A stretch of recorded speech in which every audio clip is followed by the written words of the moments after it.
Welcome to a new episode of the Straight Wrestling Voices of the Indies podcast. I'm your host, Morbo, and with me, as always, everyone's favorite US independent wrestling fan, Sebastian. Thank you as always, Morbo, and welcome to this week's episode of Straight Wrestling Voices of the Indies. And we from Straight Wrestling Voices of the Indies always want to bring you different perspectives on independent wrestling. And therefore, our guest today is someone who is a videographer, an editor, an announcer, and also has many other roles in independent wrestling in the southeast of the United States. And therefore, we are very happy to have him as our guest today. And therefore, thank you for taking the time to be here today, Jared Eads Boatfield. Yes, absolutely. Thank you so much for having me. This is a super exciting opportunity to share my perspective, and I'm glad to be here. So for the people who don't know who you are, who is Jared Eads Boatfield? Primarily, I would say above all else, I'm a huge wrestling fan. That's what led me to get into this business back in 2018. I want to say is when I had my first gig, so to speak. I contacted QT Marshall, who you might know from AEW, when he was running an independent show in Cleveland, Tennessee. And at that time, I was fresh out of high school. The only credibility I had was that I was on my school's video production team, and he let me show up and hold a camera.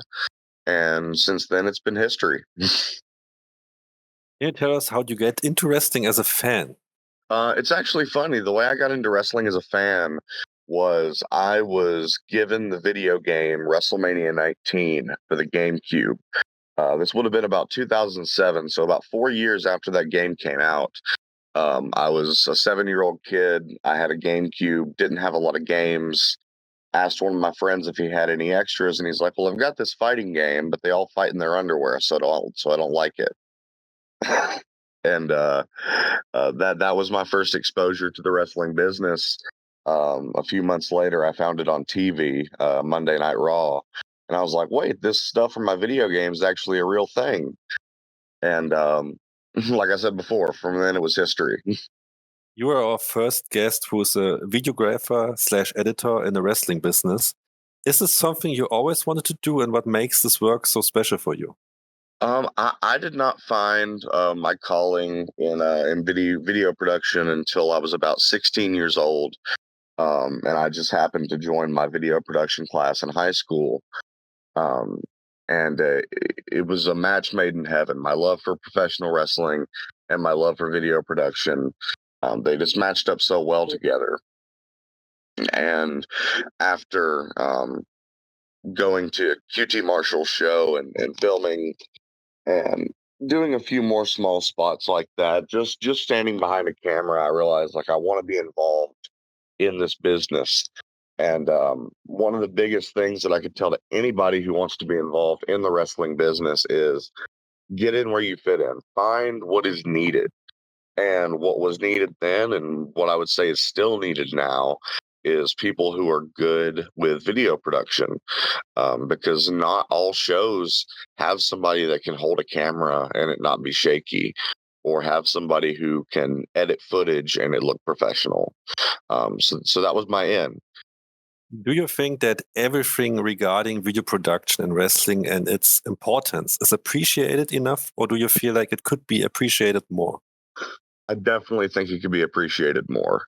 I think that there are a lot of smaller promotions that, for lack of a better term, just don't really care about the presentation of their product.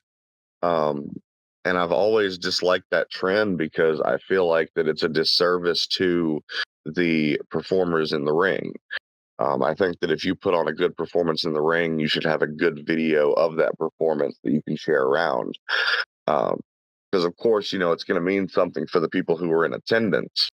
But if I put on the best match of my life, I would hate if only 30, 50, 100 people saw it because nobody was there to film it. You are a frequent visitor of all the shows in the TWE arena, from TWE itself to SCI and also ICW Notes Bart. Is this something you also draw inspiration from, especially their way of doing production? Absolutely. Before I even had the opportunity to work with QT Marshall at what was called One Fall Wrestling, when I was still in high school, I was given a project to do a video package on a local business. At the time, me being a wrestling fan, I had to find out if there was any local wrestling in my area. And sure enough, I found TWE. I called up. I spoke to Mr. Grandbud, who you may or may not have heard of, and they let me come in, and I filmed the interview with Jaden Newman, who was about 18 years old at the time, and they allowed me to film that entire show for my school. So that was my first real exposure to filming a show and doing video production on a show. And so I owe a lot to TWE. That place will always have a special place in my heart. Did you have a mentor, even multiple ones?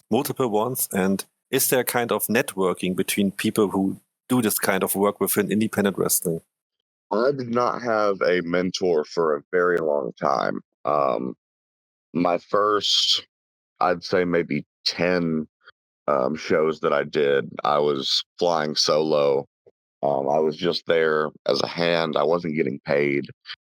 Um, I was just there because I loved wrestling and I wanted to be involved somehow. I'd say the first person that took a mentorship type of role to me is a gentleman named Tyler Sutton, who is a wrestler here in the Southeast, who now runs his own show, Pro Wrestling Clash.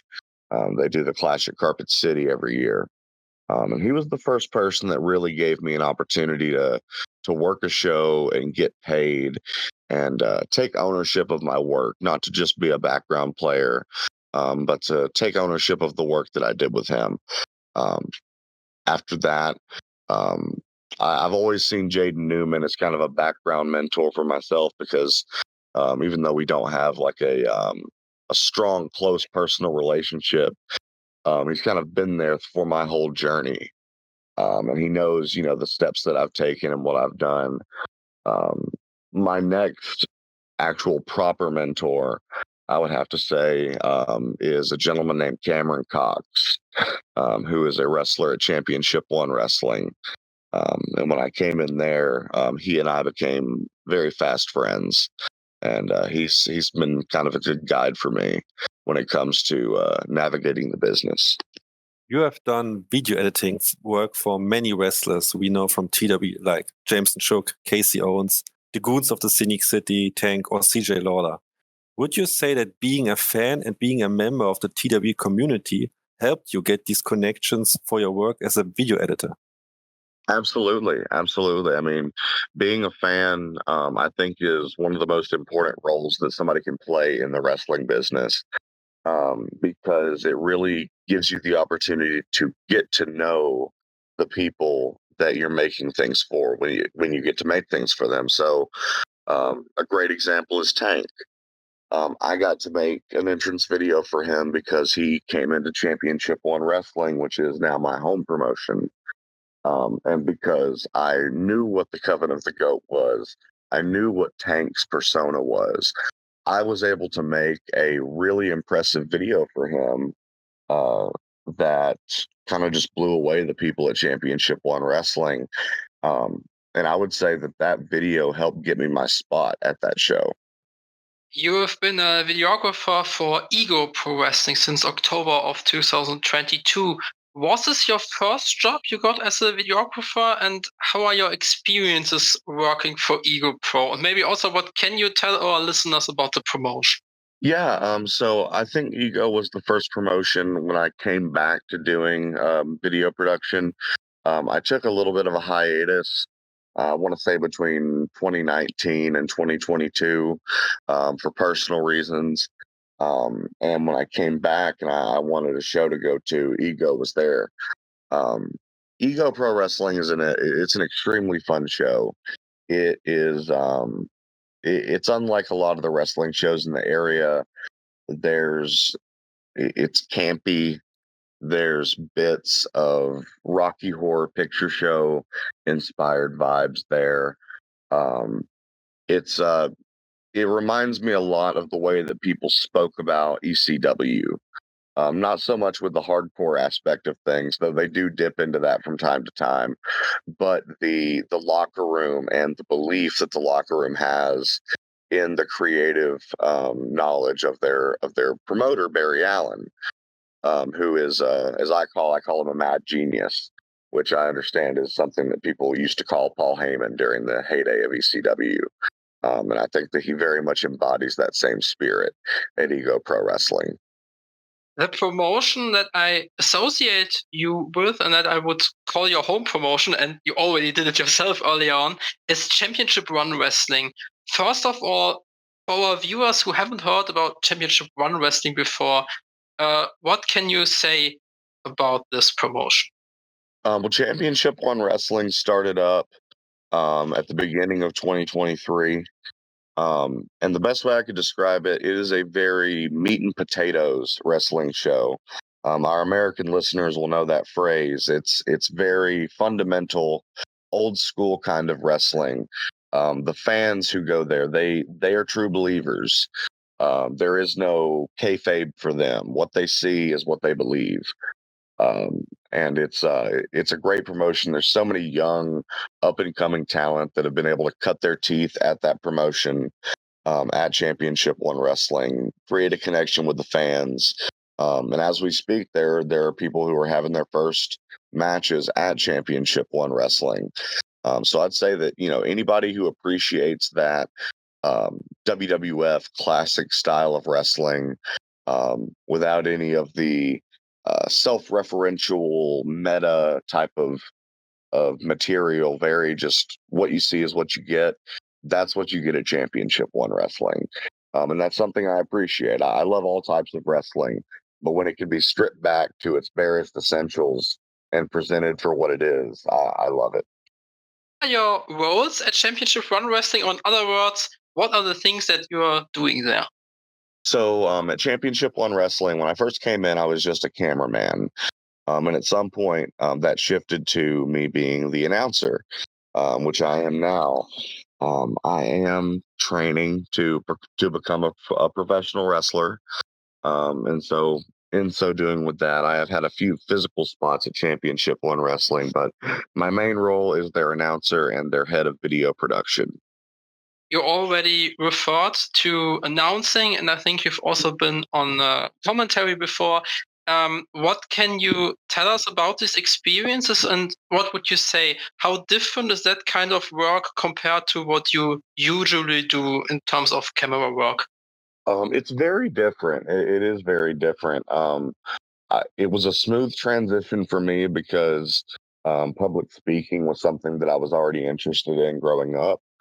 And so it didn't take a lot for me to get adjusted to that, but it is two different realms. Um, I think it's very easy if you're in the wrestling business and the only thing you're doing is holding a camera, to feel unappreciated because you're not getting a piece of that glory. The fans aren't chanting for you. Um, that's not what you're there for. Um, and so it's a lot more gratifying, I would say, to be able to announce and to do commentary and to have my voice be part of the production that people see at the end of the day, as opposed to being behind the camera where you're essentially a ghost. You're not meant to be seen. Ego Pro and Championship One Wrestling aren't the only two promotions that you are active for. You also do video production and sound for Forever Pro Wrestling. Forever Pro is a relatively new promotion, and this is why I would like to know, what can you tell about can you tell our listeners about Forever Pro, and maybe also in which aspect it different from Ego Pro and Championship One Wrestling? Forever Pro is a great show. It is very much modern wrestling presented in a modern way. Um, it doesn't take itself too seriously, which is something I can appreciate. Many of the shows take place at bars, and so you're able to kind of cut loose. Whereas at Championship One Wrestling, I try to put on a very professional demeanor for the crowd. That kind of thing isn't really expected of you at Forever Pro. It's cut loose, have fun, make good wrestling. We actually have a benefit show today, for a wrestler named Jason Hampton who was injured. last month in a match, and we're coming together to raise money for him and his family at the show. And I love that. I love in wrestling when people can come together and support one another. And Forever Pro is definitely an environment that fosters that. Everybody there is just there to make a good wrestling show and to support one another. You already talked about how you got into Eagle Pro and also Championship One Wrestling. And of course, I would also like to know, how did you become a part of the Forever Pro Wrestling crew? So I had a friend who was familiar with my work from Championship One Wrestling, and he recommended me to Kevin Ryan, the founder of Forever Pro, and they gave me an opportunity to do their video production and to run sound at their shows. So it was very much one of those I knew a guy situations. Does it feel different to work for a relatively new company like Forever Pro and to be kind of building something up compared to becoming a part of an already established promotion? Yes, it is. It's definitely a different feeling. Um, a lot of things are not quite as organized as you might be used to. But for me, that can be as much of a positive as it is a negative. It can be something where, again, I don't have to put on this professional facade when we're all just here to have fun and make a good wrestling show, and that's what Forever Pro is about. It being so new, but the people who are involved, the people who are in charge, some have years, some have decades of experience in the wrestling business, and so these aren't people who don't have any understanding of what it is to run a wrestling show. You are not only active in video production and on commentary and as an announcer, but you already said it yourself, you're also a wrestler in training. Are there certain things that you learned from the other things that you already do in wrestling that helped you with your training as a wrestler? Um, that's a good question. I'm trying to think of anything in particular, but I think that just generally speaking, when you're on the video production side of things, you're able to watch things in a much more intimate and detailed way because there's times where I go back and I watch the same clip over and over again to make sure the edit is right. Um, and you can really examine the movements, the facial expressions, the small signals that wrestlers give one another to signify, hey, here's what we're doing next. Um, and I would say that has definitely been to my benefit in training to become a wrestler because a lot of those things are just missed by people who don't, have to work with footage like that.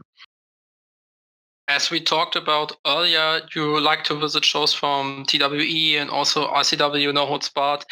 Does your wrestling taste as a fan also influence what you want to do or represent as a wrestler in training? Absolutely, absolutely. My taste in wrestling is pretty eclectic. The way I put it is, I like any style of wrestling as long as it's done well. And storytelling is huge for me. My goal in trying to become a professional wrestler is to tell a story about myself. And I believe that the story that I want to tell about myself can only be told through the medium of professional wrestling.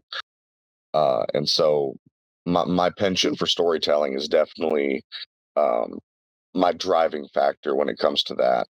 Some of my favorite feuds in wrestling history all had strong stories. Kevin Steen versus El Generico being right up there.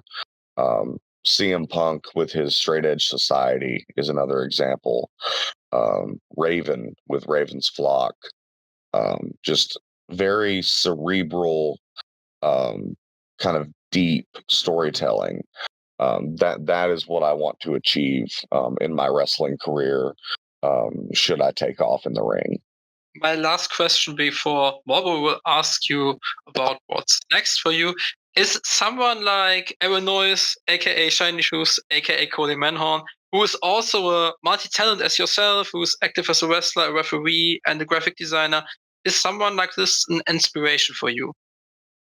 Absolutely. I mean, anybody that wears multiple hats in the business and understands that 'cause I think that there's a lot of people who get into wrestling and they only have one thing in mind. They just want to be a wrestler. And anything aside from that, they don't feel is worth their time. And while I understand that instinct, I think that it's a misguided one because there's so many things that you can do in the wrestling business that will add value that do not involve you getting in the ring and getting beat up. Um, and so anybody that's able to realize that and adopt multiple roles in the wrestling business and get in where they fit in, as I said earlier, I consider an inspiration. Yes. What are your goals for your career as a video editor? Well, I would ultimately like to have my work featured on a national stage, whether that is announcing or commentary or video production or, maybe in some ideal future being a wrestler. But I would like to have something from me presented on a national stage, whether that be WWE or AEW, or any other national promotion that may crop up in the coming years. Is working for IWTV a goal of yours, or maybe even going abroad and learning from international wrestling video crews like the one from WXW here in Germany? I haven't thought about going abroad. IWTV is definitely a goal. Um, I would eventually like to help build Championship One Wrestling to the point that their production is to the par of IWTV. Whether or not that will happen, I don't know because that involves more than just myself. But traveling abroad is definitely something that interests me. Just being that I work full time alongside what I do in wrestling, and so I try not to keep my goals too lofty, because at the end of the day, I still have a 9 to 5 that I have to deal with throughout the week. But yes, I would say IWTV is a goal, and traveling abroad is something that I would love to do if the opportunity presented itself. Are there promotions in your region in the southeast of the United States that you would like to work for, or maybe even in other regions of the US? Yes, I mean, I would like to work for TWE in some kind of official capacity. I feel like that would be a very fitting full circle kind of thing since technically I filmed my first pieces of wrestling at the TWE building. Um, Southern Honor Wrestling, I really enjoy their product and their presentation. Action Wrestling, I really enjoy their product as well. Um, Nathan Mowry of the Coven of the Goat has his Blood and Honey series, which is not a promotion per se, but a series of shows that I think is just extremely awesome. And I would love to be involved in that somehow, even if it's just, commentary or helping with video production. I'm trying to think if there are any other shows here in the Southeast that immediately pop out to me, but I think those are the three that I kind of have in my mind, or four rather: TWE, Southern Honor, Action, and Blood and Honey with Nathan Mowry. What are your goals for everything you do besides video editing? Do you want to do more announcing or commentary? And what are your goals for the near future as a wrestler in training? Definitely want to do more announcing and commentary. I feel like that my voice and my knowledge of wrestling can be a good contribution beyond just what I can do with video editing. As far as my aspirations as a wrestler, I'm keeping myself very humble because I'm not tested per se. I did a few months of training. I had some personal things that happened, and I had to take a break from that. And I'm only really just now getting started training again. I actually had a small injury last night. I was drop kicked in the back, and when I went to bump, as they say, my knee bent wrong, and now I've been sitting here in pain for the last 12 hours or so. So I'm keeping myself humble, and I'm not keeping my goals too lofty for an in-ring career as of yet. But commentary and announcing and video production, I think that I can go as far as I allow myself to in those areas. And being an in-ring performer, being a wrestler, that is still to be determined.